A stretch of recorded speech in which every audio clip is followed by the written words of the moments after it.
Let's talk POPIA compliance in the context of the recent data breach that was suffered by Standard Bank, where data subjects, names, contact details, ID numbers, and some account and card data was obtained, even though we don't know as yet the root cause of the said data breach, but we do know that a data breach has occurred. So now I'm going to take you through how Standard Bank complied with Section 22 of the POPIA Act, which I cover in my POPIA awareness training. If you want an online training, I have it available on my YouTube channel, the entire training. And I also have it available on my online resources, which you can access by clicking the bio. I have the manual available and the presentation available. So let us see what Standard Bank was required to do, or any organization, regardless of size, is required to do whenever they suffer a data breach, according to Section 22 of the POPIA.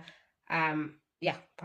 So according to the POPIA Act, the responsible party being the entity that is processing personal information, in this instance being Standard Bank. So a responsible party, regardless of size, whether it's an organization with just one employee being the solopreneur, or the organization with 2 employees or 5,000 or 5 million employees, they are all required to comply with these requirements of Section 22 of the POPIA Act. So whenever an organization or a responsible party, being the organization, suffers a data breach, this is what they are required to do. They must inform the information regulator. So there's forms available on the information regulator's website. Notify the affected data subjects, meaning the people whose personal information you are processing, and do it as reasonably as possible. And then while doing this, you need to explain the following: what happened, what information was affected. As we have seen, that is the client's names, details, ID numbers, and credit and debit card information, and then the possible risks for the data subject, and what the organization is doing, and how the clients can protect themselves. So let us see how Standard Bank did this.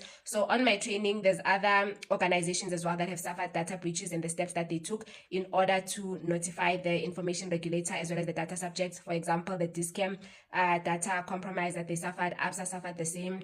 SAPS was also issued with a compliance order by the information regulator, where the data subject's information was leaked. So let us see how Standard Bank complied with the following.